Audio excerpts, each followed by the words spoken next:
പൂരി ഉണ്ടാക്കാൻ അറിയോ മോളെ? പപ്പ. തിളച്ച എണ്ണയിലേക്ക് പൂരി പാക്കറ്റ് പൊട്ടിക്കുക, ഓരോന്ന് ഇടുക. ചപ്പാത്തി ആണെങ്കിൽ ചട്ടിയിൽ എണ്ണ ഒഴിക്കണ്ട, ചൂടാകുമ്പോ ഓരോ ചപ്പാത്തി എടുത്ത് വെക്കുക, ചപ്പാത്തിയായി. അടിപൊളി.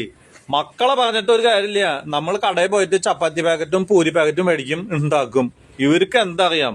അപ്പൊ ഇത് ഉണ്ടാക്കുന്നത് കണ്ടില്ലേ, മമ്മി ഉണ്ടാക്കുന്നത് കണ്ട? ഇതുപോലെയാണ് ചപ്പാത്തിയും പൂരിയൊക്കെ ഉണ്ടാക്കുക. അപ്പൊ നമ്മൾ ചപ്പാത്തി ഉണ്ടാക്കണല്ലോ, ഗോതമ്പ് മാവ് ഒന്ന് നന്നായിട്ട് അങ്ങോട്ട് വെള്ളം ഒഴിച്ച് കുഴയ്ക്കുക. അരമണിക്കൂറിന് ശേഷം ഓരോ ഉരുളകളാക്കി വെച്ച് ഇതുപോലെ ഉണ്ടോ, ഒന്നില്ലെങ്കിൽ പ്രസ് ചെയ്യുക, അല്ലെങ്കിലോ നമ്മുടെ അടിയന്തരാവസ്ഥയില് രാജന ഉരുട്ടിയ പോലെ നല്ല ഉരുളക്ക് അങ്ങോട്ട് ഉരുട്ടുക. അതിന് ശേഷം അപ്പൊ ചപ്പാത്തിയാവും. ഈ ചപ്പാത്തിനെ തിളച്ച എണ്ണയിലേക്കാണ്ട് ഇട്ട് എടുത്താൽ പൂരി ഇതുപോലെ ഉണ്ടാക്കി കിട്ടും. കണ്ടോ? അപ്പൊ ചപ്പാത്തി ഉണ്ടാക്കാന്നുണ്ടെങ്കിൽ പൂരി ഉണ്ടാക്കാനും ഒരു ബുദ്ധിമുട്ടില്ല. ഇപ്പൊ രണ്ടും പഠിച്ചല്ലേ, ഇങ്ങനെയാണ് ഉണ്ടാക്കുക. അല്ലാണ്ട് നിങ്ങളെ